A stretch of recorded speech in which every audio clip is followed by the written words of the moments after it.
이어서 직격 인터뷰 시간입니다.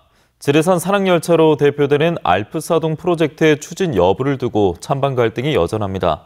이 사업을 반대하는 시민사회단체들은 40일 넘게 천막농성을 벌이고 있는데요. 이번 지방선거의 쟁점으로 떠오른 이 사업의 찬반 논란에 대해 지리산 산악열차 반대대책위원회 최지한 집행위원장을 직격 인터뷰에서 만나봤습니다. 안녕하십니까. 우선 알프스하동 프로젝트가 구체적으로 무슨 사업인지 그리고 현재까지의 추진 사항 어떻게 진행되고 있는지 먼저 말씀해 주시죠. 알프스하동 프로젝트는 현 윤상길 군수님의 핵심 공약 사업이고요. 지리산 형제봉 일원의 모노레일과 케이블카 그리고 12km에 달하는 산악열차를 건설하는 것을 주요 사업으로 하고 있습니다. 2020년 기획재정부 한걸음 모델 시범사업으로 선정이 돼서 범정부 차원의 논의를 거쳤는데 최종적으로는 원점에서 재검토하라 이런 논의 결과가 나왔고요. 그럼에도 불구하고 하동군은 사업을 계속 진행을 하고 있고 최근에 그 모노레일 사업에 대한 실시 설계 결과가 용역이 준공이 났습니다. 사업 추진 초기부터 반대 투쟁을 해왔고 특히 올 들어서는 지방선거를 앞두고 40일 넘게 이제 천막 농성하고 있는 걸로 알고 있거든요. 그 반대하시는 핵심 이유 무엇인지 말씀을 좀 해주십시오. 가장 명확한 이유는 경제성이 없다는 것입니다. 경제성이 있다는 게 거짓말이고요. 실내로 융프라우를 롤모델로 이 사업이 진행되고 있는데 융프라우 산악철도 같은 경우에 2020년 운영을 시작한 이래로 처음으로 적자가 났습니다. 팬데믹의 영향이고요. 지금 기후위기 시대를 이야기하고 있는데 전 세계가 그런 이야기를 하고 있는데 이런 산악열차 사업을 추진한다는 게 미래 세대와 자연 그리고 현재 우리 유권자들, 지역 주민을 볼모로 자기 정치를 하는 거 아닌가 이런 생각이 들고요. 사업성이 없는 데다가 심지어 대규모로 숲까지 훼손한다는 게 이 사업의 실체입니다.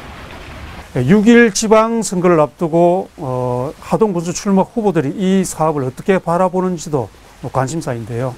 출막 후보들하고 좀 논의를 진행하고 있는 게 있는지 좀 말씀을 좀 해주시죠. 저희 출마 후보들하고 논의를 진행을 하고 있고요. 저희가 지난주에 그 면담 요청을 했고 그리고 지난주 금요일에는 후보자분들께 정책 질의서를 전달을 했습니다. 저희가 이번 주 수요일까지 그 답변을 받을 계획이고요. 저희가 개인적으로 강기태 후보님, 더불어민주당으로 출마하신 강기태 후보님은 저희 활동에 직접적으로 참여하시기도 하셨었거든요. 그래서 산악열차 사업뿐만 아니라 알프스하동 프로젝트의 전면 백지화가 필요하다라고 말씀을 하셨었고 국민의힘으로 출마하신 이정우 후보 같은 경우에도 저희 그 대표와의 통화에서 전면 백지화다, 믿어달라 이렇게 말씀을 전했다고 하시더라고요.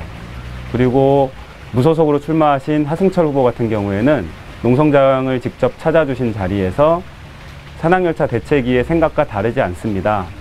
같은 마음입니다 라고 전해주셔서 세 후보님 모두 이 사업에 대해서 좀 비판적으로 생각하시는 거 아닌가 이렇게 생각이 들고 거기에 좀 저희 희망을 걸고 있고요. 저희는 선거가 끝나는 날까지, 선거가 끝나는 6월 1일까지 그 후보들이 공식적으로 이것을 공약으로 채택할 수 있도록 좀 최선을 다해서 활동할 계획입니다.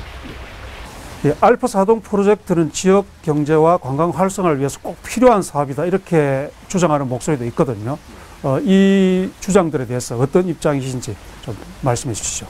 찬성하시는 분들의 입장도 저희가 진심으로 존중하고 있습니다. 모두 다 같이 지역의 미래에 대한 고민이기 때문에 중요하다고 생각을 하고 있는데 다만 이제 우리가 한번 살펴봐야 될 게 과연 이 사업이 지역 경제와 관광 활성화라는 두 마리 토끼를 잡을 수 있느냐라는 지점인데요.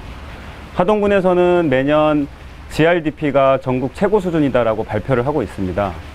GRDP가 최고 수준인데 아직까지도 경제 문제가 있다는 거는 그 경제 활동으로 인해서 창출된 부가, 경제의 성과가 지역에 제대로 골고루 분배되지 않고 있다는 이야기인 것 같고 그 부분에 대한 점검이 먼저 필요하지 않은가 싶고요. 관광 활성화 같은 경우에도 하동군에서 마찬가지로 매년 작년보다 관광객이 더 많이 왔다라고 발표를 하고 있는데 관광객이 더 많이 오는데 활성화가 필요하다는 것은 오신 분들이 이제 지역에서 소비를 하고 가실 텐데 그게 제대로 지역에 골고루 전달이 안 되고 있다는 얘기라고 생각이 들거든요. 그러면 그 부분에 대한 문제를 먼저 좀 되짚어 보는 게 좀 상식적인 일 아닌가 이렇게 생각하고 있습니다.